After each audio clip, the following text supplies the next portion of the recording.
Boa, boa colocação, Ivan. Agora sim.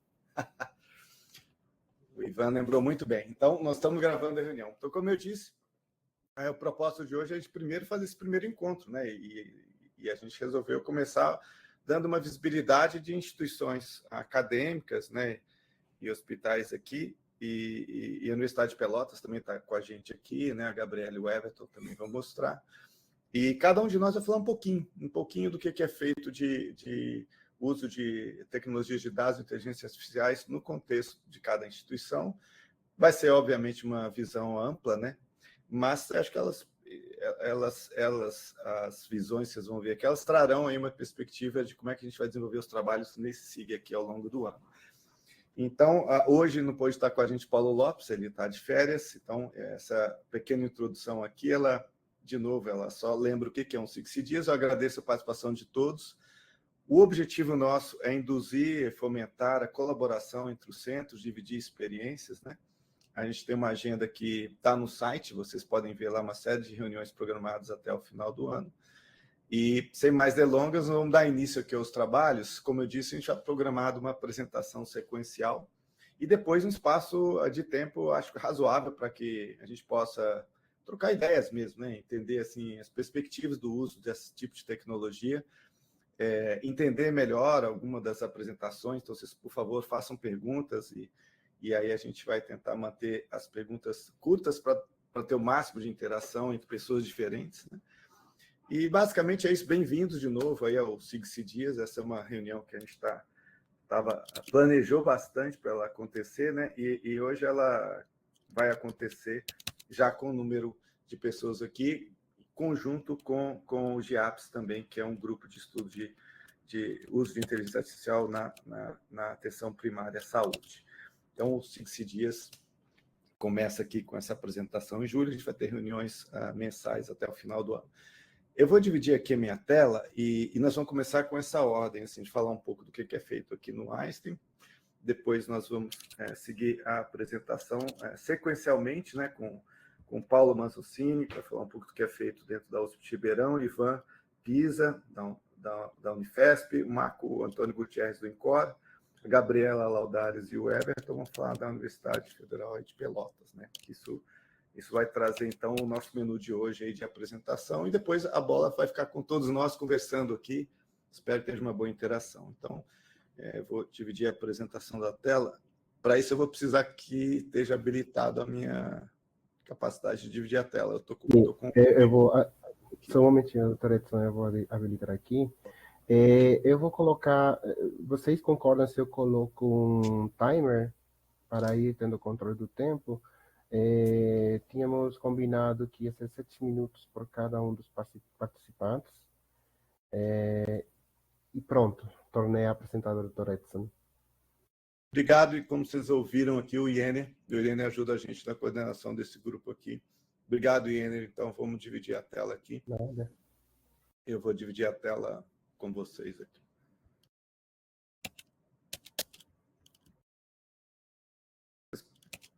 Conseguem ver a tela?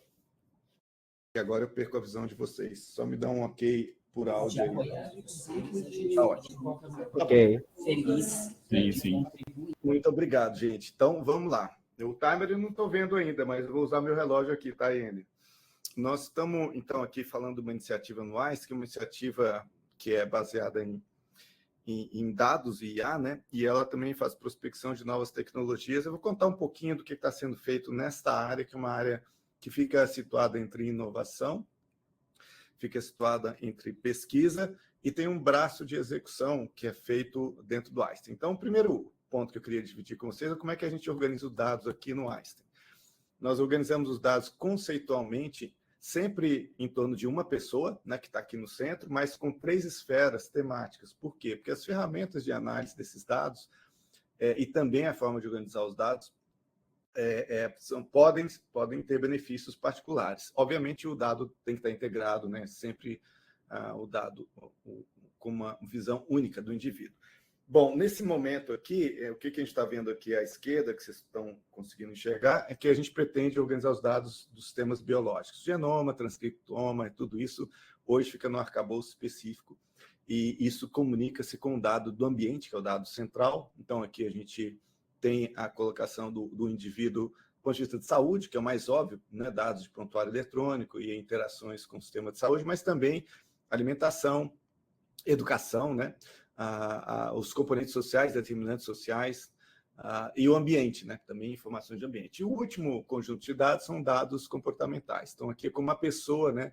Ela atua na superfície do nosso planeta. E as palavras, como ela toma decisões. Isso é muito importante, por exemplo, para a gente determinar a forma de acessar a adoção medicamentosa e atitudes que são dependentes do paciente. A gente sabe que esse é um tema bem importante. Então, esses três conjuntos fazem parte da organização de dados no Einstein. A gente trabalha com o conceito de data mesh, e a gente também tem uma plataforma de IA, que a gente chama de H-Story. O que é isso? É uma série de ferramentas baseadas em três pilares, né? Uma é construir a história do tempo de um paciente. Então, a parte onde você coloca dados integrados, que são desde dados de imagens, né, como eu disse, aí tem os sistemas aqui do Einstein, a gente tem um prontuário eletrônico que é o Cerno Milênio, a gente tem informações que vêm de wearables, e são dados de apenas uma pequena parte dos pacientes, que a gente faz dentro de um regime de pesquisa. A gente tem dados também do banco Biobanco, que é o GenSoft, da patologia, enfim, dados que temos acesso, de novo, dentro de um conceito, obviamente, completamente preocupado e desenhado com a privacidade como base, segurança como base, e, obviamente, atendendo a LGPD. O segundo pilar dessa plataforma de IA é a ideia de ter humanos na interação, human in the loop, que é colocado. Então, quando a gente tem uma solução de IA em desenvolvimento, a gente já coloca numa plataforma, vocês vão ver daqui a pouco como isso acontece, para que os humanos possam dizer se está ok, se não está ok, para eles possam aprender e avaliar, né, o desempenho dessas IAs. Então, a gente tem alguns projetos que usam diretamente essa plataforma. O terceiro pilar, né, do H-Story, o Health Story, é o pilar de interação com terceiros. Se tiver uma solução de terceiro, ou uma startup, ou alguma companhia, ou mesmo um aluno, uma tese, que queira testar, a ideia é que a gente tenha aqui um ambiente fácil para que isso se integre, por meio principalmente de APIs, e não só, né, nesse nível, mas também com ferramentas externas que a gente possa, também de maneira segura, serem adotadas aqui. Então, como premissa, as soluções que envolvam, né, acesso a dados, elas acontecem sempre dentro do firewall do Einstein, só em servidores que a gente tem dentro do nosso sistema, e não acontecem com servidores, por exemplo, fora do país, inclusive respeitando a legislação. E o que a gente faz com essa plataforma de IA, né, que é uma plataforma que foi desenhada para a gente digerir o Big Data, né, como a gente fala, contando aí por meio de histórias um paciente ou partes, né, da população atendida. A gente desenvolve aplicativos sobre isso, né? A gente consegue, de novo, segmentar o dado, as APIs para consumo, para quem é da área mais técnica, né? Como é que você se conecta a esse ecossistema, os painéis analíticos para a gestão de conjuntos de pacientes e, obviamente, os modelos. Essa visão também é muito importante, fala sobre como os dados caminharam, o jeito de ver esse slide é de baixo para cima. Então, a gente tem vários sistemas de dados, eles foram integrados primeiro no sistema de camada informacional, onde a gente agora já tem conjuntos de dados que podem vir de diferentes sistemas, por exemplo, resultados de laboratório vêm do sistema tanto do PATOX quanto dos sistemas, né, de PAX-RIS, por exemplo, né? E depois eles são integrados agora já com uma visão semântica, né, uma visão de ontologia. Por exemplo, isso aqui são as histórias de um tratamento médico de um paciente. Então, esse conjunto de dados já é referenciado com essa visão ontológica. E, por fim, a última camada é que a gente já tem uma camada onde a gente já faz uma engenharia de pré-prompting para o uso com as IAs mais sofisticadas, ou seja, você já deixa um conjunto de prompts desenhados para cada aplicação específica, isso faz parte do metadados que a gente tem na instituição. Aqui é só um exemplo de como a gente conjuga os dados de diferentes fontes num conceito de RDT, para quem ainda não é tão familiar, essa é Ready Data Transformed, ou seja, um data já preparado para um tipo de consumo, e aqui é uma carinha da interface do H-Story, né? Tem uma forma de você ver a história do paciente ao longo do tempo, né? Todos os dados estão aqui, e à direita já tem, por exemplo, aqui o resultado de uma análise preditiva, no caso, predição de síndrome metabólica. Essas ferramentas levaram a gente a pensar, né, assim, já indo para o lado prático, né, e eu vou dar mais aqui uma visão para vocês de como é que isso é usado, de uma forma do médico começar a perceber diferente os dados. Ele começa a usar os dados não da forma mais clássica, que a gente principalmente tem um raciocínio dedutivo, ou seja, nós estudamos, né, medicina, aprendemos a lidar com condições, diagnósticos, prescrever tratamentos por meio de um conhecimento adquirido da ciência. E a gente também faz uma parte disso, é parte da prática médica, desde Hipócrates, que é a arte, ou seja, eu tenho que olhar para o indivíduo, não para a doença. Eu tenho que saber quem está na minha frente, esse senhor, essa senhora tem limites ou não, e essa parte eu geralmente adapto esse conhecimento para o indivíduo. Hoje a gente sabe que a gente tem ferramentas que são muito, muito potentes para auxiliar nessa individualização, o conceito da medicina personalizada, e, obviamente, o raciocínio com a exposição aos dados, como esse que eu acabei de falar aqui, muda um pouco.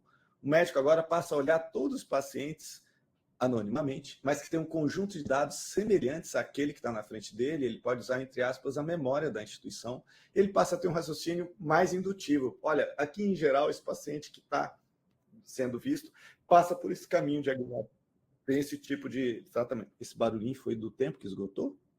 Eu não entendi. Sim, foi do tempo. Ixi, então é melhor acabar. Eu vou terminar com esse slide aqui, que é bem simples. A gente fez uma análise preliminar aqui, ainda ano passado, de como a gente pode evoluir o uso, por exemplo, de uma IA generativa, né? O generativo que é colocado dentro da HiStory. E a gente descobre um espaço aí de algumas semanas, no caso, a gente trabalhou aí com um conjunto de informações que eram realimentadas, o famoso Human in the Loop, e a gente classificou as respostas como adequada ou inadequada, principalmente porque a gente tem esses humanos. Hoje, o HiStory está em uso na curva de aprendizado com um número grande de médicos, 3.800 médicos. Eu acho que esse é o conjunto de soluções gerais que eu queria mostrar para vocês, e aqui talvez alguns dados para a gente ver. Isso aqui a gente pode passar rápido, mas só para... Essa plataforma permite que é isso aqui, ó. Os detalhes de todas as soluções analíticas que envolvem aqui eu vou dar um pause. Isso aqui é a visão de todas as soluções. Isso aqui é um slide já do ano passado, já evoluiu, o número de soluções é maior, mas essa é a nossa plataforma de ver todas as soluções de IA no Einstein. Então, naquela data, a gente tinha 23 soluções, né?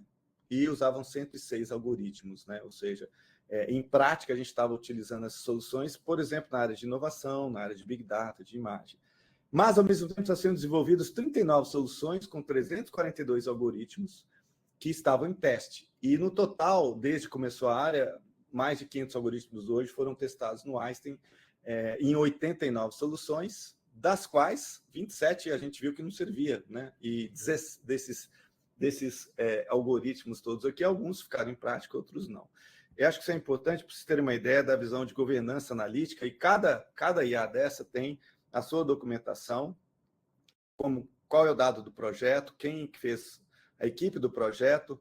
A gente também discute bastante se todas as dimensões do projeto, preocupações, tarefa, a parte não só de objetivo, mas completude, se a informação está correta de cada projeto. Esse tipo de visão, né, de governança, ele é basicamente talvez uma das coisas mais importantes quando a gente está trabalhando com a adoção responsável de IA. E isso também é feito com uma visão um pouco mais sofisticada. Quer dizer, eu quero saber se o algoritmo tem tido a mesma performance ao longo do tempo. Essa aqui é a visão de um algoritmo. A gente está vendo aqui a taxa de desempenho do algoritmo ao longo do ano, ao longo dos meses. Aí aqui a gente está vendo particularmente em novembro, dizendo assim, como que essa solução mantém as suas propriedades desde que foi desenvolvida, porque essa ideia de monitorar a IA é muito importante. Eu vou parar aqui, então, voltando aqui para o espaço que a gente estava, se eu conseguir voltar para a tela, pronto, e parar de compartilhar a tela aqui, e passar a bola para o próximo. Eu passei já um tempinho, já não dei um bom exemplo aqui, ó. Então, vou passar a bola para a próxima pessoa, que a gente tinha combinado uma ordem aqui, pessoal. E como eu disse, a apresentação é rápida mesmo. O Paulo Manzucino, que vai falar agora sobre os projetos que está lá no grupo dele, que ele desenvolve. Passo a bola para o Paulo. Ele não está conseguindo ligar o microfone por algum motivo. Peraí, deixa eu tornar apresentador. Peraí. Nós vamos trocar a ordem, tudo bem? Obrigado. Então, Veja agora, Paulo. Veja se consegue ligar agora. Não? Não. Vamos passar a ordem, então, gente? O que vocês acham? Porque aí a gente ganha tempo. Ivan, você é o próximo da lista aqui, já que você consegue usar o microfone que a gente está te ouvindo. Você não quer começar a apresentação? Perfeito. Boa tarde a todos. É um prazer aí. Estamos com uma lotação aí na sala. É um prazer aí conhecer o Everton, a Gabriela. Temos vários colegas aí na na lista aí de participantes. Sejam todos bem-vindos. Muito obrigado, Edson. Paulo Mazoncini também, que recentemente entrou no grupo aí, né? O Paulo, um parceiro antigo aí da USP Ribeirão Preto, do Hospital de Clínicas. Então é um prazer. Para mim é uma honra participar aqui do grupo, começamos lá em dezembro de 19, lá na abertura, lá no Einstein, depois 2020, e aí logo veio a pandemia e o tema Covid dominou um pouco as reuniões naquele ano 2020, e de lá para cá a gente tem discutido, trocado notícias entre nós, nos esforçado para alguns editais.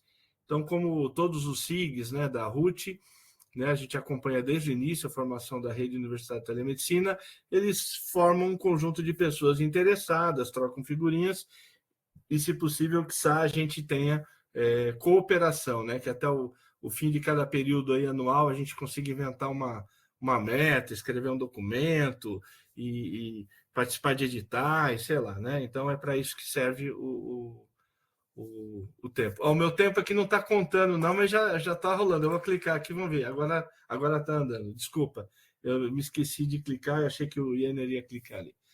Mas eu sei que eu já gastei aí uns 30 segundos. Bom, o objetivo é, como o SIG está contando agora com mais 2 participações ao menos, formalmente, e mais uma série de colegas que estão conectados aqui, e são todos muito bem-vindos, a ideia é essa, né?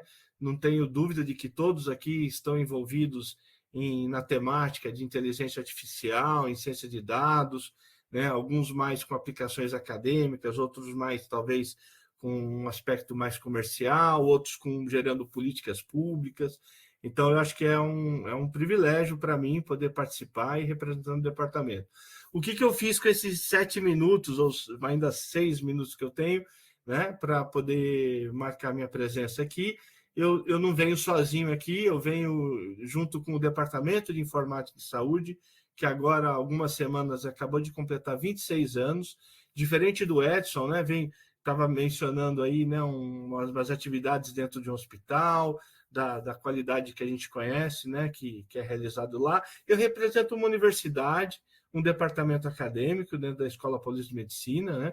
E a gente tem parceria com o Hospital São Paulo e com algumas outras unidades de saúde, estabelecimentos de saúde, mas a gente não é um estabelecimento de saúde, né? Então, como universidade, acho que a boa parte dos colegas aqui também tem um caráter universitário. A gente estava agora há pouco, Edson, até discutindo lá para o edital da RNP, que a dificuldade de ter o dado para fazer a modelagem de IA, e quem tem o dado é o hospital, é o UBS, é a UPA, né? Então, nós, como acadêmicos, né, pesquisadores, ficamos correndo atrás dos dados, e o pessoal do serviço fica procurando a gente para poder fazer os estudos, né? Então, a gente mesmo não tem esse dado, esse rol de dados que você mostrou. O que eu fiz para oferecer para vocês, e coloco o QR Code aí disponível, né? Eu peguei e fui mostrar um pouco do que a gente tem.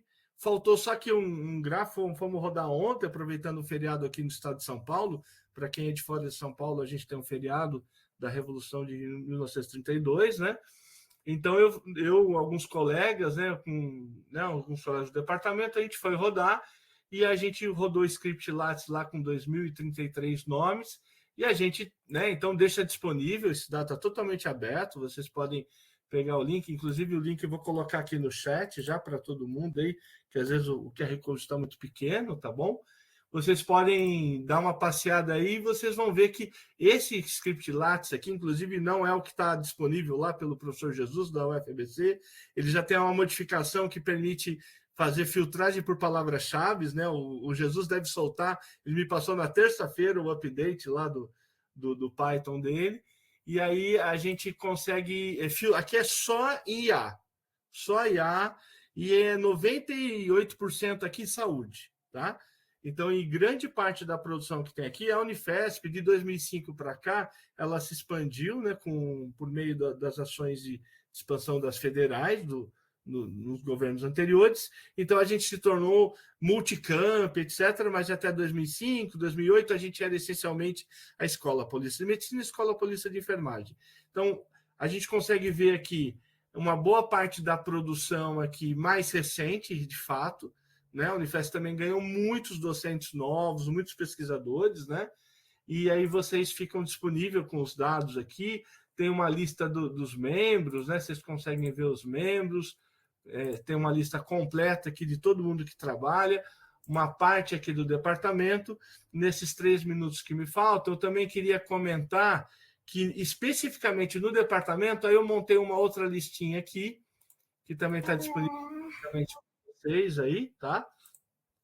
Em que a gente começou a listar, né, desde terça-feira, disparamos um e-mail para uma série de colegas aqui da Escola Paulista de Medicina.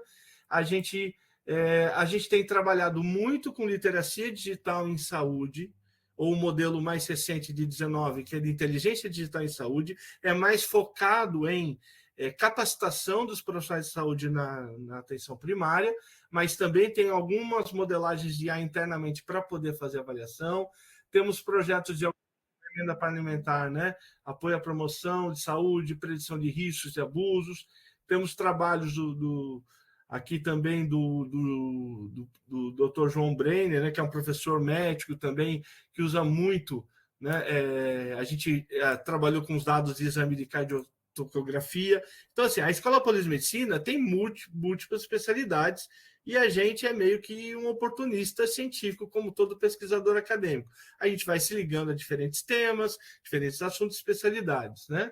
A gente tem também, obviamente, né, alguns outros trabalhos que não deu tempo de mapear, né? Eu fiquei sabendo dessa reunião na terça-feira, então eu saí perguntando para os colegas. Nós temos trabalhos que vêm antes da pandemia, e não coloquei aqui também muitos trabalhos de aplicação de semente de LLM, né, vocabulário de saúde do consumidor, né, ligando termos técnicos com termos leigos, né, que é tipo sementes de LLM. Temos trabalhos que usando IA para maturação óssea. Então, tem uma miríade, mas aquilo que talvez alguns projetos já tenham perdido um pouco o interesse dos colegas, né, do aspecto comercial ou de publicação. Então, a gente foi listando alguns mais recentes, tá? Deixo também uma lista de alguns projetos. Até fui descobrir, Paulo, que no centro lá, que acabou de sair lá, parabéns, né, pelo centro de IA que vocês estão levantando, tem um professor lá da lista que é professor associado aqui. Eu até anotei aqui o nome dele, em parceria aqui, ó, o professor Rafael Naime Ruggiero, né? Ele é associado aqui na Unifesp, está no centro aí que vocês estão coordenando, viu? E a gente tem também uma série de parcerias como as outras escolas. E para finalizar, como a gente é instituição de ensino, a gente tem alguns cursos, né? Eu consegui mapear esses 4 aqui, seminários que são regulares e mais 3 cursos, mas obviamente toda a pós-graduação e as várias graduações tem trazido a temática da IA nas suas disciplinas de modo disciplinar, não multidisciplinar, né? Então, assim como as que são de ES, a gente está distribuído, não tem essa organização que tem. Nós não temos o Edson aqui organizando tudo o que acontece lá no hospital, então a gente é realmente distribuído. Fico à disposição dos colegas, muito obrigado aí, e sejam bem-vindos ao SIG. Imagina, acho que é uma dádiva não ter o Edson aí para bagunçar um pouco também, não, viu? Mas obrigado, super obrigado, Ivan. Vamos ver se o Paulo conseguiu o áudio, Paulo. Deu certo? Consegui. Aí? Deu Opa, certo. então tá lá. Mudei então, de navegador. Acho que eu vim Vai. para o velho Mozilla que rodou. Vamos lá. Vai lá. Vamos lá.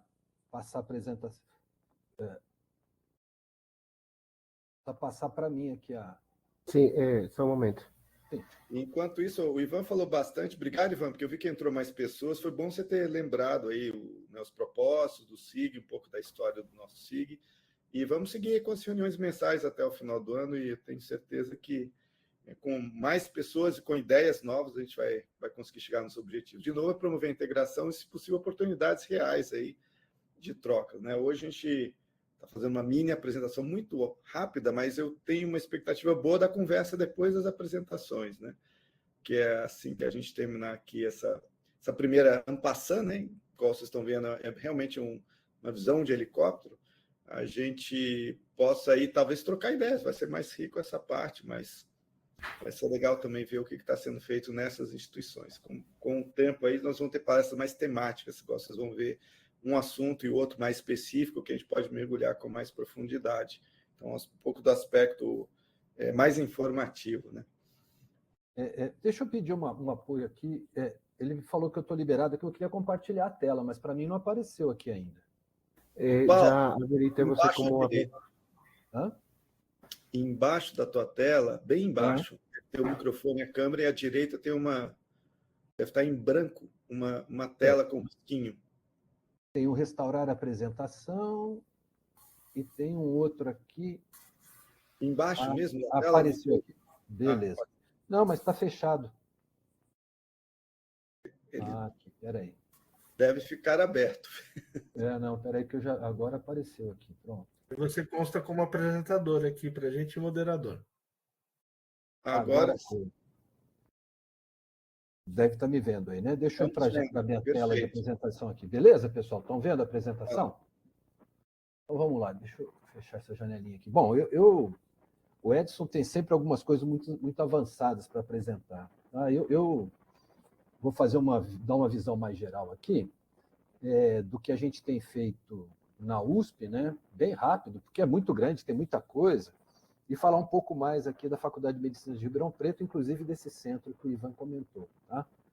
Eu sou professor aqui na Faculdade de Medicina de Ribeirão Preto da USP, eu sou pesquisador associado de um centro de IA da USP que chama C4AI, eu vou falar dele rapidinho aqui, mas eu também faço parte do comitê gestor do CIAM, que é o Centro de Inteligência Artificial e Aprendizado de Máquina, ligado à reitoria da USP, e agora, recentemente, eu estou nesse grupo que é o CIA-G Saúde, que é um centro para inteligência artificial em gestão de saúde, e nesse eu sou pesquisador principal e também coordenador de educação e difusão, tá bom? Eu vou começar aqui fazendo primeiro um histórico rapidinho, né? Veja que eu estou falando em alto nível, tem muitas iniciativas de inteligência artificial, inclusive na área da saúde, dentro da USP. O que eu vou trazer aqui é uma direção para quem quiser se informar melhor depois, tá? Então, a gente tem um histórico de centro de IA dentro da USP, que começou numa chamada que a FAPESP fez em 2019, com o financiamento da IBM para criar um centro de IA, e foi feito um grupo dentro da USP, coordenado pelo então pró-reitor de pesquisa, o professor Canuto, e esse grupo montou uma proposta, foi submetido no edital e foi vencedor, e foi criado então o C4AI, que é um centro de pesquisa para inteligência artificial financiado pela IBM, que começou a funcionar em 2020. Então, é um centro de pesquisa, assim, definição para inteligência artificial avançada no Brasil. Aqui tem o link para depois quem quiser procurar, mas se procurar C4AI USP, vai achar o centro. Tá? Ele é um centro focado em processamento de linguagem natural. Ele tem uma pequena parte voltada para a área médica lá, mas não é o foco principal dele. O foco principal dele é a aplicação mais geral de IA, e a ideia é realmente desenvolver processamento de linguagem natural focado na língua portuguesa, né? Tem um trabalho muito interessante que está sendo feito também com idiomas indígenas, enfim. Então, tem uma parte lá na medicina voltada para acidente vascular cerebral, mas é uma pequena parte. Em 2020, teve uma chamada do MCTI, o Ministério de Ciência, Tecnologia e Inovação, com parceria com a FAPESP, para criar 6 centros de inteligência artificial no país. Várias propostas foram submetidas. Esse nosso grupo, que agora foi contemplado, naquele momento, nós submetemos uma outra proposta, não fomos contemplados, né? Ela foi bem avaliada, mas não foi priorizada em relação às outras. Mas teve um outro grupo ali dentro da USP, que submeteu uma proposta para criar aí uma rede de inteligência artificial em cidades inteligentes, né? E que foi aprovado e recebeu o nome de ARA, né? Que é Inteligência Artificial Remodelando Ambientes, né? Eu não comentei, mas do C4AI, o coordenador do projeto, né? O coordenador do centro é o professor Fábio Cosma, que é da Poli, e o IARA, quem é o responsável, o coordenador, é o professor André Carvalho, que é lá do ICMC de São Carlos. Em 2023, a Pró-Reitoria da USP, através do seu gabinete, criou vários centros de estudos, na verdade foram 7 centros de estudos, voltados para centros de aplicação, como o C4AI e o IARA, inclusive em outras áreas, né? Tem um muito famoso, que é o do hidrogênio, né? Tem outro muito forte, financiado pela Petrobras, que é de gás e combustíveis. E são centros que têm projetos por tempo determinado, né? Tanto o C4AI como o IARA e esse nosso agora são projetos de 5 anos.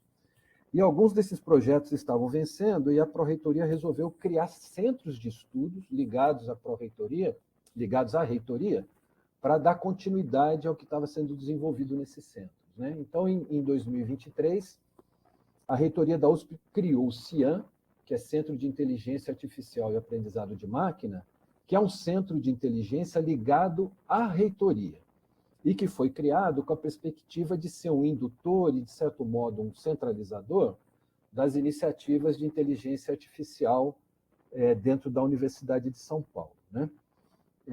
E, em 2024, a FAPESP lançou uma chamada para financiar 2 centros de IA aplicados à área da saúde. A gente tinha acabado de montar o CIAN, né? O professor Fábio Cosme, ele foi indicado ali, foi designado para ser o coordenador do CIAN, e o professor André, que é o coordenador do IARA, foi designado para ser o vice-coordenador do CIAN, e foi montado um comitê gestor, do qual eu faço parte, e dentro desse comitê gestor eu fiquei a pessoa mais ligada à área da saúde, né? Evidentemente, por eu estar ali na Faculdade de Medicina, e o reitor passou para a gente, já em 2024, uma primeira tarefa ali, que seria montar uma equipe para submeter uma proposta capitaneada ali pela USP para essa chamada da FAPESP, para esses 2 centros de IA que surgiu lá em 2023, né? Na verdade, em 2024. Foi a primeira chamada em 2023, mas abriu para submissão em 2024. Então, nós montamos uma equipe. É uma equipe muito grande, nós temos aproximadamente hoje em torno de 140, 145 pesquisadores envolvidos, né? Submetemos para a FAPESP e foi aprovado esse Centro de Inteligência Artificial aplicada à Gestão da Saúde, né? Que é o CIAG Saúde, que é esse centro novo que a gente está começando. Oficialmente, nós começamos a funcionar em junho, 1º de junho agora desse ano, tá? E justamente esse centro é o centro que a Faculdade de Medicina de Ribeirão Preto está mais envolvida. Realmente, uma boa parte dos pesquisadores da área da saúde são aqui da faculdade, né? Já que eu estou falando da faculdade, rapidinho aqui, para a gente posicionar onde nós estamos, né? A USP tem 7 campi, um deles está em Ribeirão Preto, né? Que está indicado aqui no mapa de São Paulo. E aqui no mapa da cidade, do lado direito, a gente tem o posicionamento do campus, ele fica um pouco afastado ali do centro da cidade. Ixi, rapidinho aqui. Aqui é uma visão do nosso campus, né? O que eu queria mostrar é que a faculdade tem um complexo de saúde bastante grande, né? E que vai desde núcleos de saúde da família e centros de saúde da família e centros de atenção primária à saúde, que está fora aqui desse círculo, né? A gente tem atendimentos, centros também de nível secundário e o hospital geral. Ali a gente tem, inclusive, cirurgia robótica, né? Então, é um campo muito amplo, que a gente tem feito muita abertura para muitas possibilidades de aplicação de IA, e é daí que surgiu esse centro, é o último slide, tá? Que é esse centro proposto novo, né? Ele foi estruturado no que a gente chama de linhas de cuidados inteligentes, que é a ideia da gente aplicar IA desde ali da atenção primária até acompanhando, se for possível, isso que a gente está trabalhando, o paciente ao longo da referência e contra-referência nos diferentes níveis. E a gente dividiu em 3 grandes aplicações, as linhas de cuidado mesmo, que tem um aspecto mais médico, né? Que são as aplicações, em 3 grandes áreas, né? População com disfunção neurológica, aí tem algumas subdivisões aqui, né?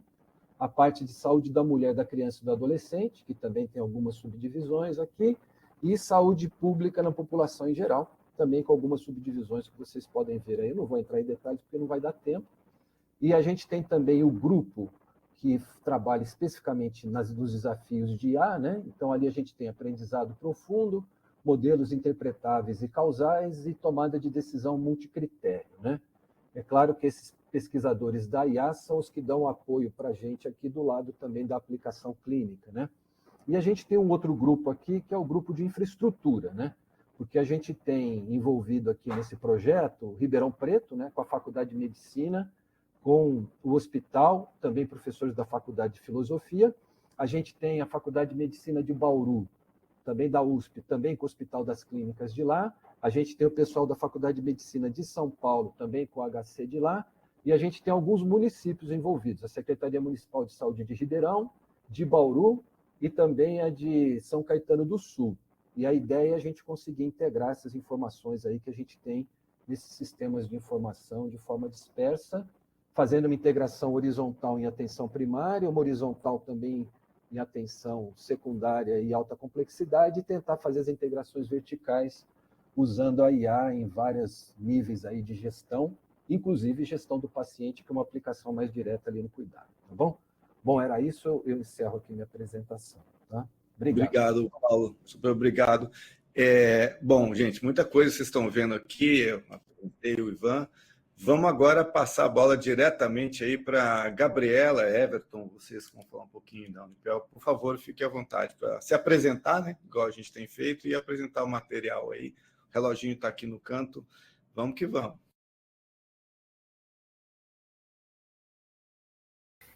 Olá, boa tarde, pessoal. Então, eu só vou esperar o Wiener liberar a apresentação, eu já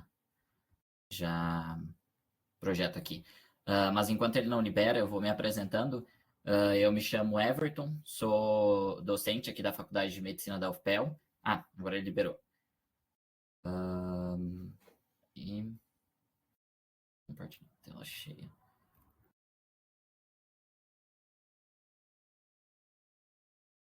Vocês estão vendo minha tela? Sim? Sim, Perfeito. Então, eu só vou pedir.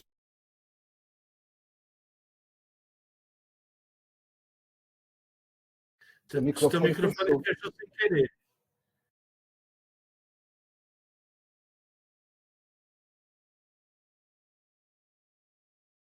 Só um momentinho.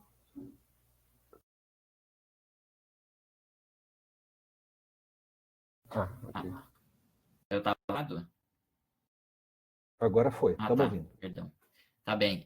Então, a Gabriela vai fazer uma rápida apresentação e aí logo em seguida eu já sigo com a minha parte. A gente fez uma apresentação sucinta para não tomar muito tempo. Então, Gabriela, por favor.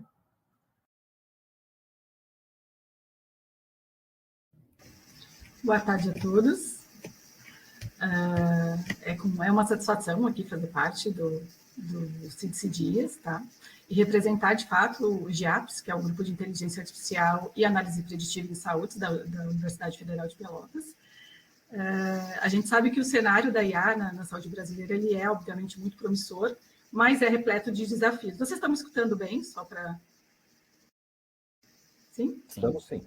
Sim.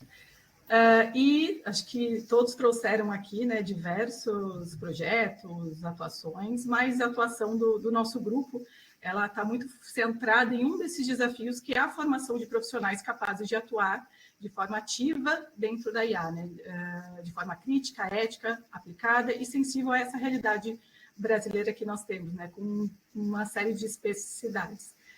E é nesse ponto que o GIAPS pretende, de fato, contribuir, né? O nosso grupo, o Everton vai trazer um pouquinho aí o nosso histórico, né? Desde quando que o nosso grupo atua, mas nós temos aqui como grande objetivo consolidar o GIAPS como uma referência em IA na saúde, né? Promovendo pesquisa, inovação, formação científica, com foco em multimorbidades, predições emergentes e o uso estratégico de dados. A gente tem as fontes, por exemplo, lá na Universidade Federal de Pelotas, voltados para impulsionar a saúde no Brasil. Tá?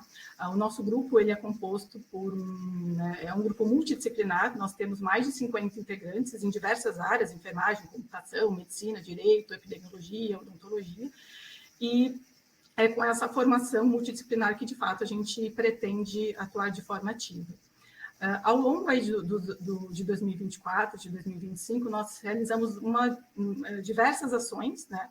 A gente teve aqui alguns adventos, né, climáticos no nosso estado, mas mesmo assim a gente seguiu com a nossa agenda, né? E entre essas ações nós tivemos as reuniões mensais ou um pouquinho mais espaçadas aí por conta dessa questão que eu comentei, mas nessas reuniões mensais, né, nós tínhamos discussões de artigos, contribuições aí de colegas. Além disso, nós realizamos no ano passado uma disciplina de Machine Learning dentro do nosso programa de pós-graduação em enfermagem, né, que foi muito rico, né?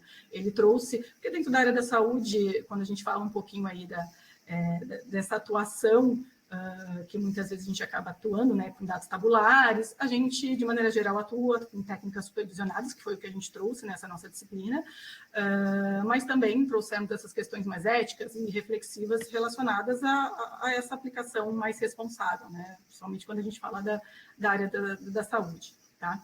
Além disso, a gente realizou ao longo aí do nosso ano, né? Iniciamos no ano passado, finalizamos na semana passada o nosso Hackathon, né? Que foi o nosso Hackathon Health, que nós promovemos ao longo de quase uns 8 meses aí, uma atuação ativa, né? Para todos os nossos membros, com conteúdo, orientação, mas com o grande objetivo de que os grupos, né, os times trouxessem inovação de fato aplicada à saúde. Né? E aí, por fim, nós tivemos a aplicação, né, de protótipos e tivemos a honra aí de 3 projetos premiados, né, pelo nosso trabalho, que foi uma predição de sepse neonatal em hospital escola aqui na nossa região, a predição de absenteísmo de profissionais da saúde e a predição do uso de serviços odontológicos por adultos na região sul. Tá? Então, essas soluções elas foram avaliadas por categorias, né, contribuição científica, importância clínica e aplicabilidade em saúde. E essa experiência, claro, gerou, além da riqueza dessa troca, né, entre os colegas e entre os profissionais, as equipes multidisciplinares, gerou também alguns artigos e também gerou apresentação em simpósios. Tá? Então, foi bem, bem rico mesmo. Né? Porque a gente quer deixar bem claro que o GIAPS ele tem essa intenção de formação, né, dos seus integrantes, e para que a gente consiga atuar né, o uso, a interpretação e o questionamento, de fato, dos modelos de machine learning de uma forma cada vez mais responsável. Né? A gente tem previsto aí para o decorrer do nosso ano o lançamento de alguns cursos, né, desde daquela coisa mais inicial, introdutória em relação ao machine learning, mas também de uma forma um pouco mais avançada, aplicável, desde a explicabilidade, vieses, né, enfim, várias questões aí que a gente tem discutido amplamente. E além da questão da criação de grupos por eixos temáticos, né, que nós temos atuado também. Enfim, para não estender muito aí o nosso tempo, né, é uma honra participar deste grupo com instituições de grande peso e de grande articulação dentro da IA na saúde, e, de fato, poder atuar nesse caminho, né, de colaboração, contribuição pela ciência, pelo sistema de saúde de maneira geral, de forma mais acessível, inclusivo, justo e ético. Muito obrigada. Eu vou só complementar o que a Gabi falou, trazendo algumas outras questões com relação ao que a gente já tem de produtos um pouco mais antigos. Então, acabou o meu tempo, mas eu vou aproveitar, já que a Gabi falou, vou tomar um pouquinho do tempo dela. Então, a gente surgiu tem bem menos tempo do que as outras instituições. A gente surgiu em 2022, como uma parceria entre 3 universidades especialmente, 4, na verdade, 4 faculdades especialmente, a Faculdade de Medicina com o Departamento de Epidemiologia, a Faculdade de Enfermagem, Odonto e a Ciência da Computação. E aí, ao longo desse processo, a gente desenvolveu alguns trabalhos, alguns modelos de machine learning, todos focados nesses aspectos de saúde pública. E a gente também tem várias outras abordagens, pensando em justiça algorítmica e ética em IA. E aí, o que a gente tem de planos para o próximo ano para 2025, são essas questões que a Gabi trouxe.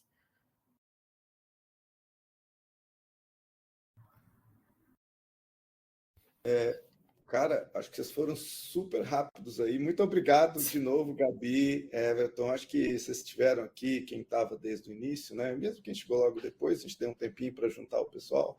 Vocês tiveram a chance de ver vários exemplos do uso, né, de soluções baseadas em dados e inteligência artificial na área da saúde. E até também uma visão assim de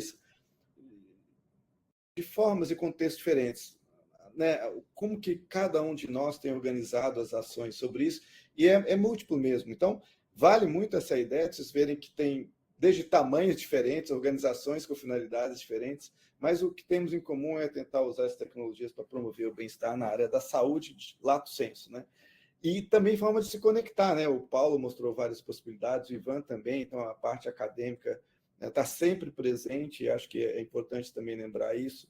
E mais agora, no finalzinho, né, o Everton e a Gabriela mostraram as iniciativas que eles estão criando com o objetivo, como a Gabriela colocou, até de facilitar o processo de formação de pessoas que são componentes importantes. Como eu disse, cada um de nós tem um componente. E aqui no ICE, o que a gente procura fazer é a adoção responsável, né, baseada em todo um processo que é necessário da gente respeitar, né, o que é o cuidado do paciente e, ao mesmo tempo, não deixar de usar a tecnologia para saber o seu potencial.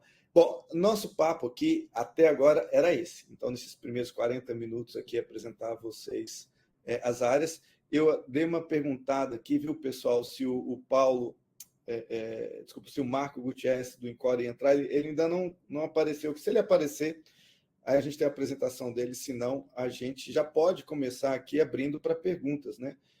Nós temos, então, 1h30 de reuniões de 6 dias, só para deixar claro isso para vocês. Então, a gente tem aqui ainda aí 35 minutos para a gente abrir mesmo uma sessão, e eu deixaria primeiro aí a participação de vocês que estão assistindo. Se quiserem fazer perguntas, vocês podem colocar aqui no chat ou levantar a mão. O Iener vai nos ajudar aqui, aí, talvez, Iener, olhando aí para a gente. Então, também disponibilizei na barra lateral a mãozinha levantada é para fazer perguntas também. Se vocês quiserem colocar aí, enquanto os demais estão fazendo a intervenção, as perguntas, podem colocar as perguntas aqui também, viu?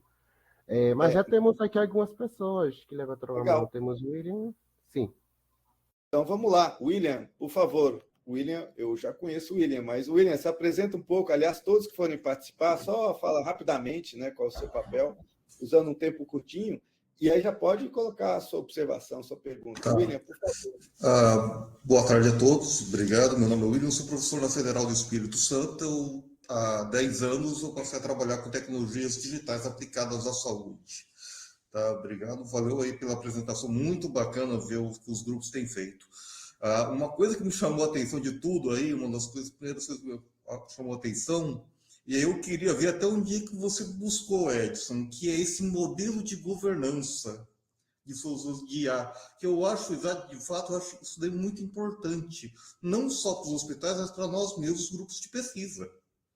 Né? Se você buscou um modelo, você tem um lugar que nós poderíamos dar uma olhada, porque aqui mesmo na UFS nós temos várias iniciativas e eu acho meio isoladas.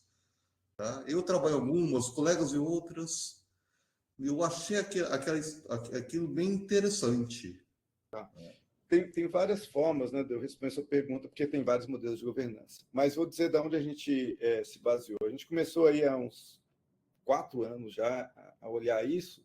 Nós começamos primeiro com a experiência dos hospitais na cidade de Boston, nos Estados Unidos. Tem 3 hospitais universitários que criaram uma visão unificada de governança de IA. Então, eles criaram um grupo, né?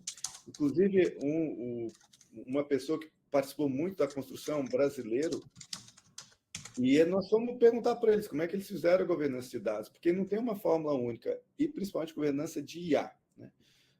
Então, a gente utilizou isso. Outra coisa que a gente fez foi observar a documentação de firmas de consultoria, né?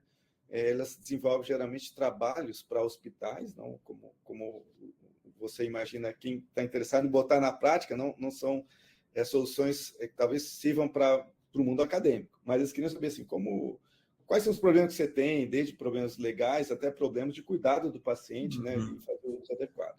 Então, a gente observou que a Gartner tinha um documento sobre isso, depois a gente pode dividir, claro, com vocês, que é público. E também, por último, o próprio NIST, que é um órgão, né, como se fosse, vou dizer uma coisa que fica muito clara, como se fosse um Inmetro, né? Desculpa o efeito, isso aqui é o problema de gestos e câmeras aqui no computador que estou usando. Mas a ideia é que, juntando tudo isso, a gente entendeu que, você precisa ter um processo onde que a governança de dados tem que ser dinâmica. Você tem que garantir um espaço para que você possa tentar soluções e não tornar uma barreira tudo isso, senão ninguém consegue fazer a curva de aprendizado. E os locais você tem que ser muito estrito, né? E, então, basicamente, o nosso modelo diz assim, se o contato com o paciente é direto, por exemplo, tem um médico, uma enfermeira, um agente cuidando do paciente, o uso da IA no contato direto ele tem que ser muito mais regulado do que o uso da IA, por exemplo, para cuidar de gestão de sistema de saúde, onde você tem vários humanos na interface que podem atenuar algum efeito negativo, né? Então, é muito difícil a gente trabalhar com um processo de adoção responsável e, de novo, respeitando as legislações do país. Mas o que a gente fez aí? Colocar sistemas, por exemplo, um famoso que é o Model Chart, né, que é um documento de uma página descrevendo isso, como se fosse a receita, sabe a bula de um remédio? Sim. Da solução IA. É mais ou menos isso. Com claro preocupação de que seja dinâmico, porque a IA muda o comportamento, tem fenômenos aí para quem já conhece, Model Drift, né, Data Drift, Upstream Flow, quer dizer, são termos em inglês que dizem assim, não é um software que vai funcionar do mesmo jeito em todo lugar. Ele muda de lugar para lugar, primeiro ponto, e de tempo para tempo, porque a utilização de uma IA preditiva, principalmente, muda o comportamento, que muda a geração de dados, que, por sua vez, altera as condições originais que você desenvolveu aquilo. Então, a preocupação de acompanhamento dinâmico, a preocupação de saber em que nicho você precisa regular mais, que precisa regular menos, é um conceito de governança dinâmica de dados. E, claro, aí, William, sendo mais prático, você tem que criar alguns comitês que não engessam o processo, mas dá a chance de quem está na ponta usando participar diretamente de quem está lá no começo desenvolvendo a solução, Perfeito. trazendo as preocupações, e tem que permear tudo isso, uma visão aí de governança baseada em compliance, legislação, no nosso caso, tem sim uma participação do jurídico, claro, e esse processo ele demora para ser construído, viu? Demorou aí uns 4 anos, e a gente ainda está em construção aqui, não é tão trivial, mas é algo que funciona bem porque ele dá a chance de cada uma das pessoas que participam disso ter voz. Não é alguma coisa que é imposta, né? Então, a governança analítica, a governança de dados precisa ser participativa. Eu vou estender aí esse tema para comentário aí do Paulo, do Ivan, da Gabriela, do Everton, que também, se quiserem ajudar na resposta, fique à vontade para acrescentar aí, por favor. Tá? Legal, né? Eu gostei. Aí meu amigo, porque eu também perguntei porque eu tenho uma certa preocupação, até já troquei uma mensagem contigo, com a parte de avaliação de tecnologias digitais em saúde, o que engloba muito IA hoje. Então, quando você falou de governança, aquilo me chamou muita atenção. Então, aqui eu tenho uma das frentes que eu tenho trabalhado, mas obrigado e parabéns também aos demais, tá, gente? Gostei muito aí do que eu vi aí da Federal de Pelotas, do pessoal aí da Unifesp. Uma hora eu vou bater na porta da Unifesp para fazer um pós-doc lá, tá, Ivan? Professor. Até mais, gente. Obrigado. Tá bom. Não sei se alguém quer comentar. Temos mais perguntas aqui, né? Iene, ajuda a gente aí. Quem está com a mão levantada? Temos aqui a Ana Cristina Veloso Calusa. Ela está com a mão levantada também. Pode falar, Ana. Boa tarde. Deixa eu permitir aqui o compartilhamento. Boa tarde, parabéns aí. Eu queria agradecer poder participar aqui das apresentações, né? Eu, assim, estou começando a olhar alguma coisa de informática, tecnologia agora, eu sou cardiologista, fiz um projeto agora para o doutorado, ando conversando com a doutora Nilza para a gente submeter agora nesse semestre. Eu queria entender de vocês, qual a visão de vocês sobre a IA e a interoperabilidade na saúde, né? Nossa, esse é um tema bem grandão. Obrigado, Ana, né?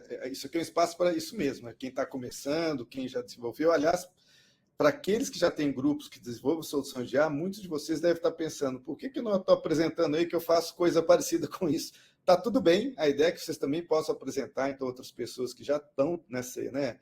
As universidades que estão aqui presentes, hospitais que já estão usando, a gente entende que, obviamente, não somos só nós que fazemos isso aqui no Brasil, tá certo? Então, esse espaço é aberto. Agora, voltando à pergunta da Ana Cristina, essa eu vou passar aí para os colegas, se alguém quer comentar a interoperabilidade IA, talvez o Paulo, o Ivan, enfim, Gabriela e Everton. Posso começar pelo menos, Edson? Ana Cristina, assim, ó,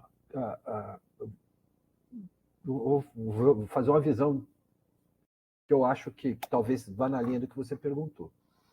Quando a gente trabalha com interoperabilidade, classicamente, vamos falar assim, né, como a gente sempre tenta fazer, a gente tem padrões ali, né, protocolos de comunicação, a gente tem vocabulários padronizados, né, uma série de coisas, né, e a gente tenta, através de modelos, né, por exemplo, usando o HL7, que tem lá dentro um modelo clínico, né, então é uma coisa assim muito bem definida e que permite que a gente monte o que a gente costuma chamar de microserviços, né? Então, você consegue fazer essa troca de dados baseado em algumas coisas específicas e sempre trabalhando muito com metadados, né? Da troca de informação.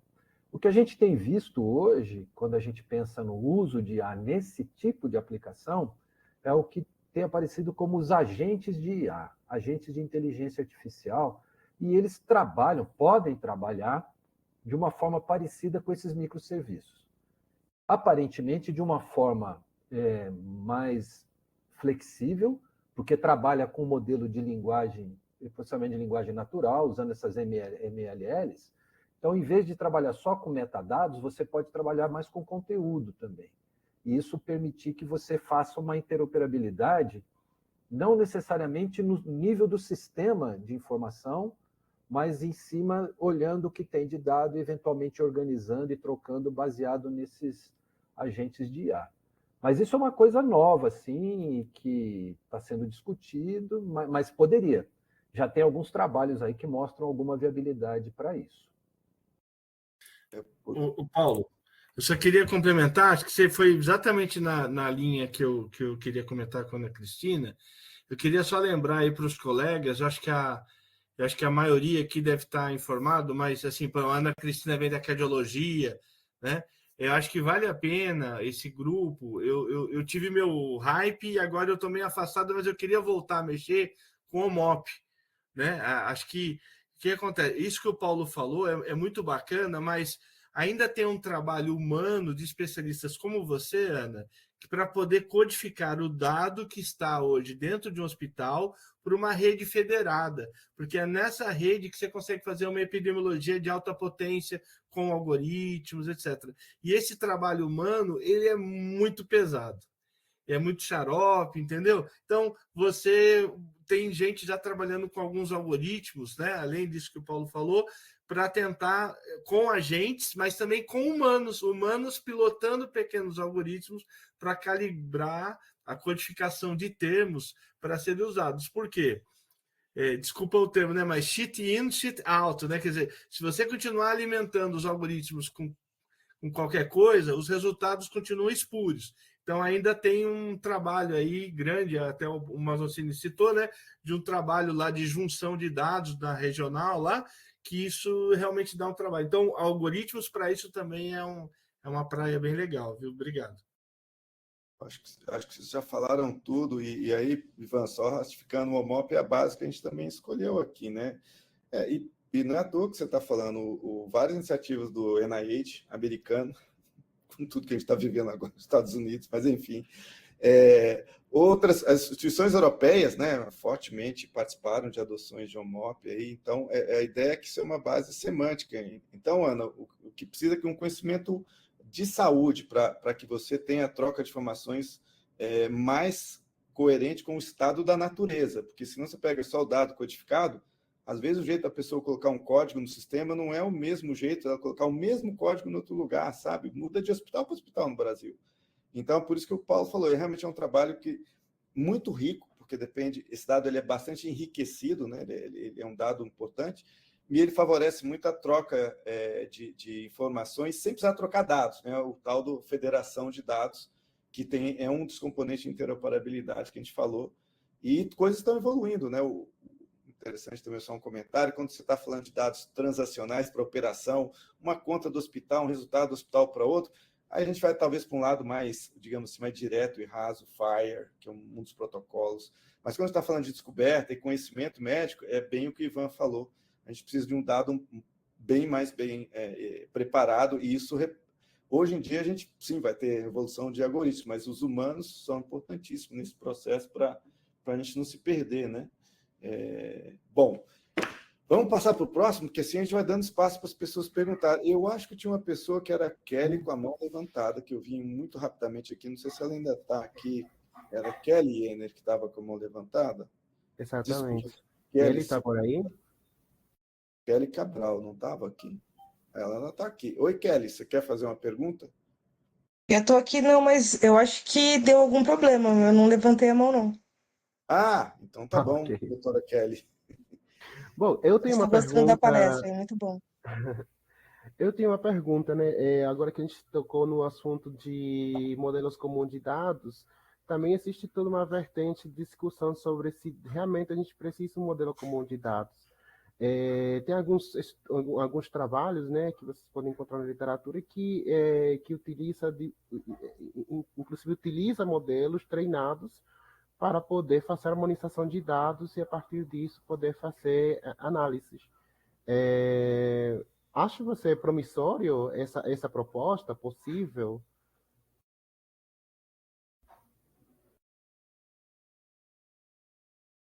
Eu estou rindo aqui porque eu sei um pouco de onde que o Ener quer chegar, mas assim, é que depois de ter falado da toda a necessidade de padronização, etc., há possibilidade de pesquisa, o que a gente chama de no CDM, né? Sem usar Common Database Models. Em outras palavras, é um exercício nesse momento, eu diria, Iene, é bem interessante, mas acho que ainda existe, até por questões regulatórias, uma necessidade de muita transparência no sistema, né? E também da gente ter explicabilidade, né, do que a gente vier a desenvolver. O modelo no CDM, ele é bastante interessante, eu estou tentando traduzir aí, Iene, né? São modelos que a gente não precisa organizar o dado, que uma IA entende como que o dado está organizado. Para resumir bem, é um jeito Edson de explicar, talvez não tão correto, mas você prescinde de todo o trabalho que a gente agora desenvolve, porque você imagina que a IA poderá entender as relações, né?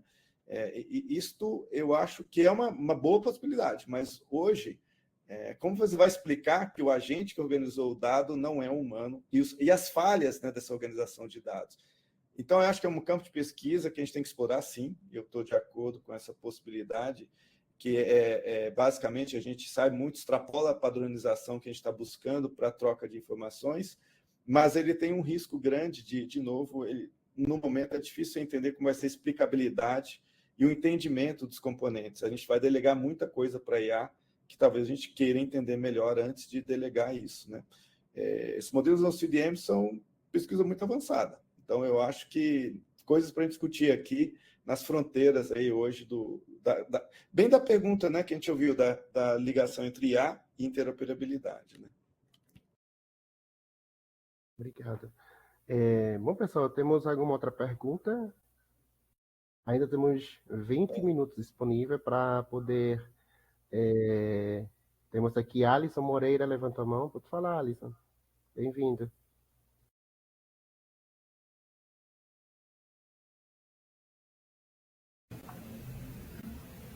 Opa, boa tarde, pessoal. Vocês estão me ouvindo? Sim, sim. Boa tarde, eu sou Alisson, aqui, cientista de dados dos grupos do PROAD. E a minha dúvida é referente a um assunto que o pessoal da universidade comentou, sobre a questão da justiça algorítmica e questões éticas de IA. E aí a minha dúvida é como que vocês estão lidando com isso na prática, né?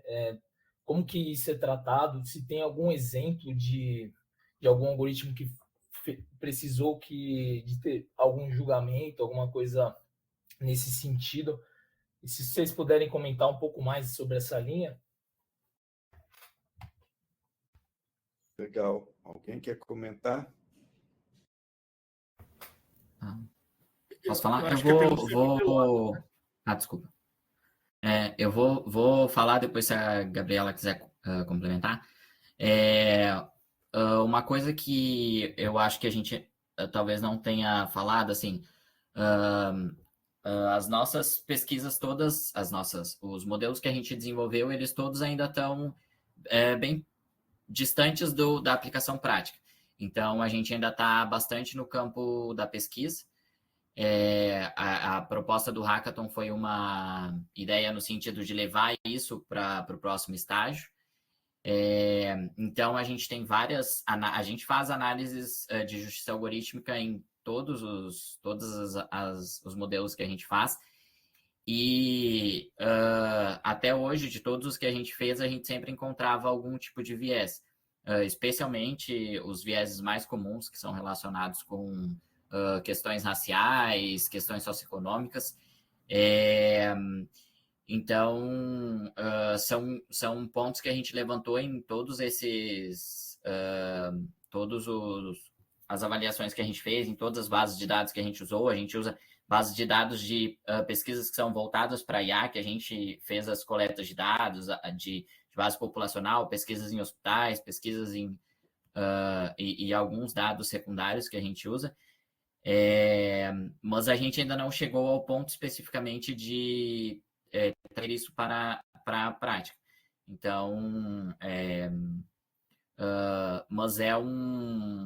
mas a gente tem, assim, praticamente todos os algoritmos que a gente fez, a gente nota, o que indica que mesmo nessas coletas que a gente faz, com o intuito de com todo o rigor metodológico do ponto de vista de coleta epidemiológica, mesmo assim a gente ainda está bastante sujeito a todos esses, a reprodução desses vieses. Então, de fato, é uma coisa que a gente vai ter que tomar bastante cuidado na hora de trazer para a prática.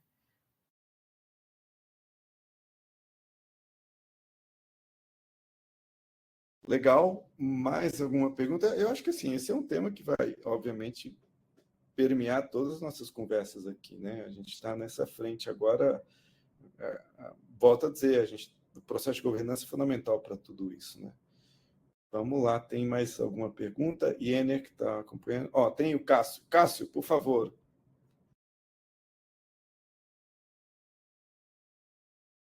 Olá, pessoal, tudo bem? Vocês estão me ouvindo? Sim, Cássio. Sim, Cássio. Estava habilitando minha câmera aqui. O Cássio, ele é membro do nosso grupo de coordenação do GIAPS. Aí eu pedi para ele entrar porque é exatamente a área dele, né? Essa questão da justiça algorítmica. Então, pode contar, Cássio. Tudo bem, pessoal? Eu sou o Cássio, eu participo junto com o Everton e a Gabriela no GIAPS aqui.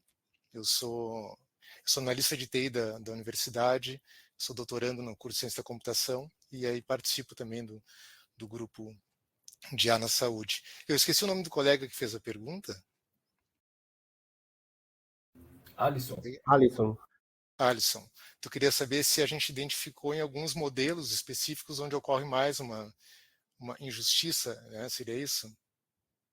Nessa linha, como que é lidado com isso na prática, né? Que a gente tem por exemplo, teve algum exemplo de algum modelo que, como o Everton explicou, né? Que ainda está na linha de pesquisa, mas aí foram identificados alguns que tiveram, que ainda tem esse viés, né? Então, como que vocês lidam com isso na prática, né? Como que introduz ali alguma coisa, né? Seria mais Sim. nessa linha e pontos gerais que estão em volta desse assunto. Sim. O uso assim, de aprendizado de máquina, a gente pode trabalhar com diferentes fontes de dados, né? Por exemplo, dados tabulares, imagens, né? Textos. E a gente tem trabalhado mais com dados tabulares, tá? Mas o que acontece, assim, a nossa compreensão, né, o que a gente vê na literatura, é que esses vieses que ocorrem nos modelos, eles não estão associados diretamente a uma técnica de machine learning, né? Não necessariamente, mas eles podem ter origem em diferentes fontes. Pode ser nos dados, né, um viés com origem nos dados, pode ser um viés que a própria técnica, o algoritmo, acabou gerando esse viés, né, ou então, de repente, aumentando um pouco o viés dos dados, e inclusive um viés que vem do próprio ser humano, né, quando ele usa sistemas, acaba introduzindo dados enviesados em sistemas, e isso acaba formando um ciclo de viés que vem da sociedade para os dados e para os algoritmos, né? E aí as análises muitas vezes são em função de grupos, né? Então, como o Everton mencionou sobre raça, a gente pode fazer análises de justiça pensando em grupos, por exemplo, sexo, raça, que são variáveis sensíveis, né? E aí existem diferentes métricas para isso. Então, cada modelo tu vai poder fazer essa análise e vai ver se aquele modelo está apresentando algum viés, está sendo menos justo para algum subgrupo, né? Não necessariamente tu vai dizer, olha, a técnica de machine learning sempre gera modelos enviesados, não seria bem por aí. Assim como a explicabilidade, ela pode variar, né? A justiça, ela também vai variar de acordo com o modelo que foi gerado, não é não necessariamente está vinculada a uma técnica específica que gera modelos enviesados. Não sei se eu consegui te explicar. Posso fazer um comentário rapidinho? Talvez o que tenha sido perguntado, Cássio, não sei se é isso, né? É se nós ou alguém de nós se teríamos um exemplo na prática, né, de uma situação talvez em que isso tenha sido identificado, né? Que é uma outra questão difícil também de você responder. Como é que você identifica na prática, né? Se você previu antecipadamente e fez um tratamento para evitar algum tipo de viés, você imagina que ele você mitigou, né?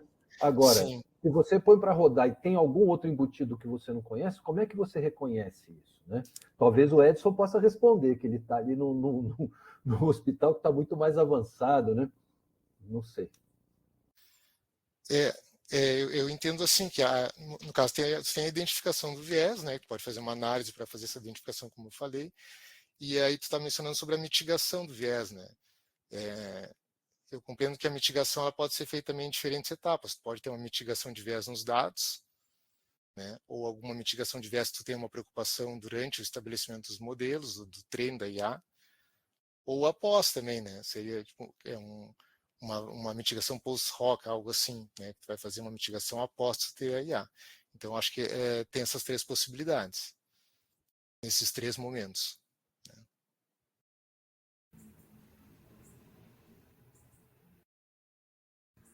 Mas sobre casos já identificados, né? Eu vou fazer por favor, continua, Cássio, sobre casos. Então pode falar, Edson. Eu acho que meu comentário é mais sobre os métodos lá que o Paulo falou, que a gente pode usar, mas eu também estou curioso sobre os casos, porque é muito difícil mesmo.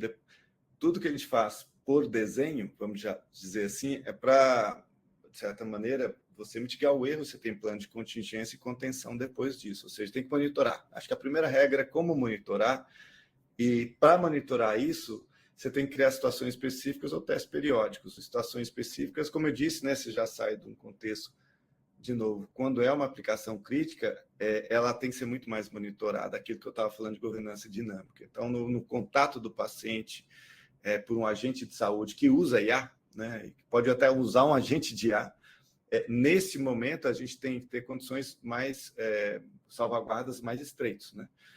Então, assim, o que a gente pode dizer? São os momentos que você pode colocar.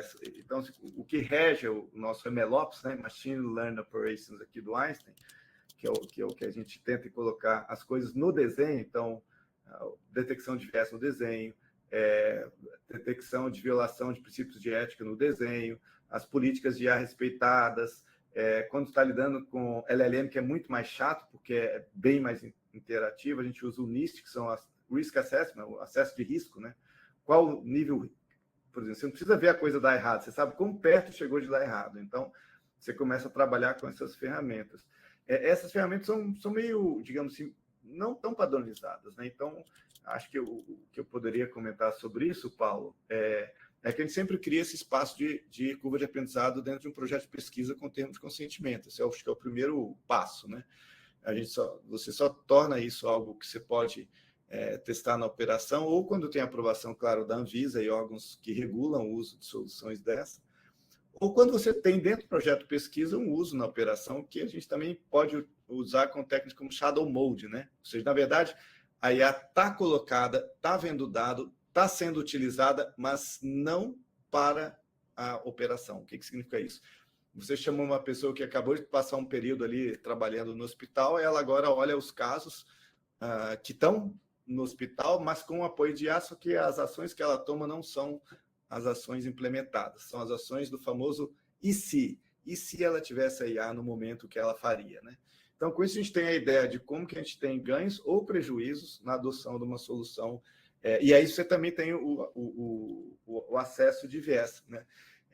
Desculpa só dar mais um ponto de acesso de viés, quer dizer, a gente sai de uma análise estatística na construção da solução, a gente faz as métricas de fairness, por exemplo, como é que ela desempenha, acho que o Cássio falou aqui de raça, né, e sexo ou identidade, né, de preferência, de gênero, identidade de gênero. A gente também tem os processos de vamos chamar assim, de consultoria, como eu disse, em alguns momentos a gente tem os breaks, e obviamente a gente tem o famoso, eu já falei isso aqui algumas vezes, human in the loop o tempo inteiro. Tem um humano que põe um joinha ou negativo para cada interação, isso já é muito... Sempre tem um humano, né, que tem que estar no loop ali. E a mais sofisticada de todas, que ainda é pesquisa, são os testes adversariais. É uma IA questionando o resultado da outra para saber se tem viés. Isso é bem interessante, porque você ganha uma outra camada de teste no nível de abstração das IAs. Acho que eu dei vários exemplos de como a gente pode olhar isso na prática. O que a gente implementa no ar, se a equipe de MLOps faz? Basicamente, todas as primeiras que eu falei, elas são parte da operação. E, obviamente, eu acho que o mais crítico é lembrar dessa grande divisão. Se é uma IA aplicada no contato direto com o paciente, ela tem mais restrição. Se é uma IA para a gestão da saúde como um todo, ela tem menos restrição. E aí eu ouso dizer que quando a gente não usa hoje a tecnologia, a gente já está deixando de fazer benefício nessas soluções de gerenciamento de serviço de saúde. E quando a gente está usando mais perto, talvez a gente está com mais risco, né? O Ivan levantou a mão, desculpa, Ivan, fala aí. Não, só um complemento rápido para o Alisson, mas complementando aí o que o Mazoncini, o Cássio também colocou, você, Edson.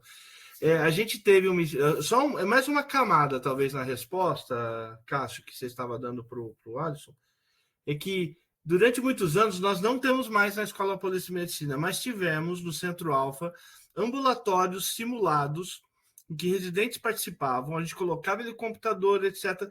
Porque mesmo usando sistemas, mesmo tendo IA, ainda depois tem a decisão do humano a partir do dado da IA. Eu sei que vocês deram exemplos de agentes tomando decisão, e aí você citou a estatística, pode botar esses métodos para ficar supervisionando e tentar ter, talvez, algum humano detectando e denunciando, etc. Né? Ou o software tentando pegar o outro software. Agora, na simulação, se pega muita coisa. É uma pena que a Escola Paulista de Medicina não tenha mais esse ambiente. Nós chegamos a uma época, até achei que é um artigo da Cláudia, a professora Cláudia, no ResearchGate, né, ela contando essa experiência. Nós até avaliamos uma plataforma do Portugal, Telecom, que trouxe para a gente avaliar, tinha alguns softwares embutidos, e a gente percebia que a decisão humana é mais uma camada depois que a IA ainda fala coisas para ele, dentro da parte assistencial que eu estou me referindo, não do processamento em lote, e que também entra, às vezes, no imponderável. Então, ainda tem isso, o treinamento do humano para usar a resposta da IA diante de uma situação real. Então, aí os ambientes, geralmente, educacionais são mais propícios para isso, a pessoa está mais favorável também a ser avaliada, né? Mas é uma pena que, nesse momento, a gente não tem essa iniciativa na EPM. Então, senão eu até poderia tentar indicar para o colega que perguntou, fazer uma visita, ir lá ver como que se pega quando o cara vaza da decisão da IA também, quando a IA está errando e o cara decide certo, a IA está errando, eu vou por outro caminho, né? Isso é uma pena que não temos isso para indicar mais para ele visitar. Obrigado. Ivan, super importante. Quando eu falei do Shadow Mode, é exatamente isso, né? Quer dizer, você pega o profissional que está atendendo no outro período, né? Ele está lá uma manhã, à tarde, ele senta, vê casos, né? E com a intervenção da IA. Mas, assim, essa ideia do simulação ou Shadow Mode, que é que a gente fazia em tempo real com ao invés de vidro, né? A gente usava a câmera, mas é a mesma coisa, só que não em lote, fazia em tempo real, que é curioso, é bacana. Que o teu experimento, ele está olhando para o humano mesmo, né? Como é que o cara se posiciona, né? Nós só pegamos o resultado da decisão dele. O comportamento, essa riqueza precisa de um laboratório em vivo mesmo, que é o que você falou, acho que é bem legal se tiver a chance, né? Temos mais perguntas aqui? Não sei se temos. Temos com a mão levantada. Marília? Ei, pessoal, tudo bom? Boa tarde. Muito boa a apresentação, gostei bastante, gente. Foi muito interessante as respostas também das perguntas. Mas eu queria aproveitar esse fórum para colocar uma outra discussão. A gente que vem do universo acadêmico, estamos sempre discutindo sobre o desenvolvimento dos modelos, de fato, a parte de explicabilidade, né, e é responsável, que é bem importante. Mas eu não vejo esses modelos, ou grande parte desses modelos, chegando ao mundo real, sabe? Para as pessoas usarem de fato lá na ponta, e os pacientes serem beneficiados, né? Os médicos conseguirem também ali otimizar o trabalho, a enfermagem, o pessoal de saúde em geral. Então, eu queria entender, assim, de vocês, qual é a perspectiva de vocês em relação a o que impede que essas soluções hoje, que a gente tem publicado, né, e tem discutido no âmbito acadêmico, cheguem na prática clínica do dia a dia, sabe? O que vocês veem como os maiores obstáculos nessa transição? Yes. Quer comentar, Paulo? Que acho que o Paulo também tem um monte de história para contar. Fala aí, Paulo. Eu vou ser rápido, viu, Edson? Mas eu acho que, assim, para começar, eu acho que a sua resposta poderia ser que no Einstein vocês estão implementando, né? Aqui em Ribeirão, no HC, hoje nós temos um núcleo de inteligência artificial aqui do hospital, tá? O que eu mostrei, aquele grupo, né, que a gente está montando, ele é um grupo mais acadêmico, financiado pela FAPESP, é um projeto, né? Naquele ali, se a gente pensar em grau de maturidade de solução, né, de software, coisas desse tipo, a gente vai chegar até o nível 3, no máximo nível 4, talvez aquele produto mínimo viável em algumas soluções, mas não é o foco, né? Vai ser assim, exceções em algumas situações. A partir dali, a proposta é que a gente tenha parcerias com outros, mesmo os financiadores que nós temos ou outros interessados, possam, a partir daí, desenvolver. Então qual que é o ponto, né? Hoje, quando a gente tem alguma coisa que a gente tira do laboratório, faz a prova de conceito e vê que, eventualmente, pode ser útil no hospital, entra a equipe do hospital, que é ligada à equipe de TI do hospital, e é ligada ao núcleo de inovação do hospital. E aí é feita uma transição ali, uma passagem de conhecimento e de tecnologia. Porque são outras pessoas que ficam responsáveis por essa aplicação, né? Não é o grupo, necessariamente, que desenvolveu no laboratório. Então, isso talvez seja algo que atrase um pouco esse processo de inserção, porque geralmente quem está mais na academia, a gente chega até um certo nível, né? A gente não consegue chegar no nível mais alto porque é um outro perfil, né? Mas elas acontecem, né? Eu sei de iniciativas aqui no próprio HC, onde eu estou. Conheço o pessoal lá no HC de São Paulo que também implementa coisas desenvolvidas in-house, né? Talvez o que a gente tenha menos seja soluções para o mercado, de modo geral. Mas aí você passa pela questão da regulamentação na Anvisa, é um outro processo, né? Talvez, Edson, acho que você possa complementar melhor do que eu aí. Não, acho que posso sim, mas é o que você falou, a gente tem muita dificuldade aqui no Einstein para fazer isso. Isso não é trivial, né? Das soluções que a gente adota aqui, eu vou lembrar o caso da imagem, a imagem testou mais de 83 soluções, acho que está 85 agora, das quais 8 foram consideradas apropriadas para o contexto. Dessas 8, uma delas foi co-desenvolvida aqui no Einstein, junto com uma startup, e que tinha uma função de produto e mercado, igual o Paulo falou, então a solução é baixa. Essas soluções são aquelas soluções mais perto do uso clínico. Já para soluções de contexto, por exemplo, como o centro cirúrgico do Einstein ou o pronto-socorro do Einstein, que são soluções de entender a gestão de saúde, essas foram desenvolvidas ou in-house mesmo, ou com parcerias com outras companhias. Mas a pergunta da Marília, aliás, a Marília trabalhou com a gente um tempinho aqui. Marília, bom te ver e participar aqui também, que ela ajudou a organizar esse grupo também, é bem legal. Marília continua dando força aqui para o Six Dias. Mas então, Marília, da universidade para o dia a dia é um caminho um pouco mais complexo, sabe por quê? Porque a universidade tem um papel de conhecimento absolutamente fundamental. O que a gente faz aqui no Einstein é muito mais aplicado, né? A gente está com uma demanda muito mais perto do que é necessário, de novo, aqui, particularmente com a ideia de promover equidade, eficiência, né? Para outras instituições de saúde, outras organizações, tem um interesse também de mercado, tem outros interesses para o uso de IA, tá certo? Então, depende, essa aqui é uma instituição sem fins lucrativos e com uma missão de levar uma gotinha de ice para cada cidadão, igual a gente fala. Então, a gente tem a nossa atribuição do que é valor para o Einstein no uso de IA. Então, ele faz um processo de adoção tecnológica com esse viés.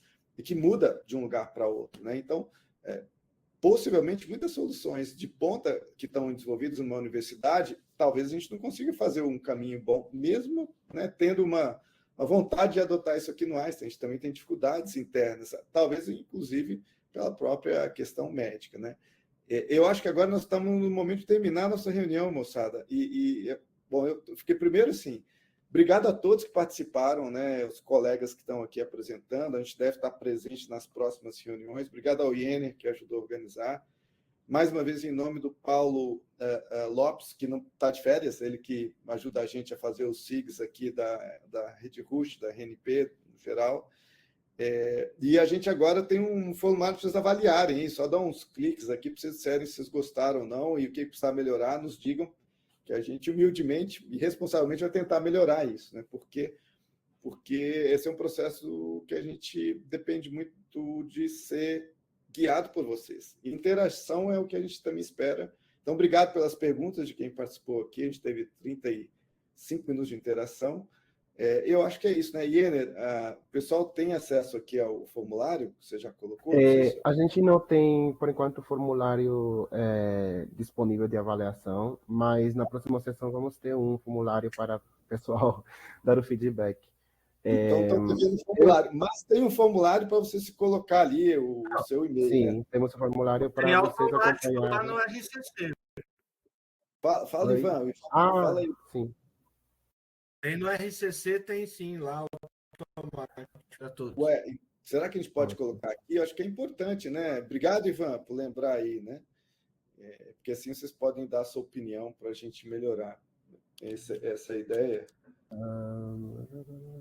Vocês viram um formulário para vocês se identificarem para fazer parte do grupo, ficar mais fácil receber os e-mails, correspondências, e tem um de avaliação. Bom, se a gente não achar aqui, como o Iener falou, a gente põe na próxima, né? Sim. Eu só queria convidar a todos para para a nossa próxima palestra, né? A próxima palestra será um convidado dos nossos colegas da Universidade Federal de Pelotas. Desculpa, que eu queria colocar... aqui. Só um momento. Quero apresentar aqui os detalhes de a nossa próxima palestra. Será com o professor Paulo Ferreira, da Universidade Federal de Pelotas, e falaremos um pouco sobre a classificação de tumores baseados em metilização do DNA por Machine Learning. Nosso encontro será o dia 14 de agosto, no mesmo horário, aqui nesse mesmo canal, pela conferência web. Peço a todos para ficar atentos aos canais de comunicação que a gente utiliza, né? Grupos de WhatsApp, e-mail list entre as instituições, para receber o convite da nossa próxima reunião. Quero agradecer a todos os palestrantes pela participação e também a todos que prestigiaram a gente aqui na nossa primeira reunião, né, do ano. Obrigado. Obrigado, Iener. Obrigado a todos. Então, o formulário para avaliação, aguardem a próxima, dia 14. Vocês podem avaliar essa sessão, inclusive, né? Então, põe uma inteligência artificial para fazer o formulário, né? Faltou a inteligência humana, tá vendo? Voltou. Vamos lá. Gente, Obrigado, tchau, Paulo, obrigado. Gabriela, Eva. Obrigado. Muito obrigada. Tchau, tchau, gente. Obrigado, pessoal. Até a próxima. Até a próxima. Muito bom, gente. Obrigada.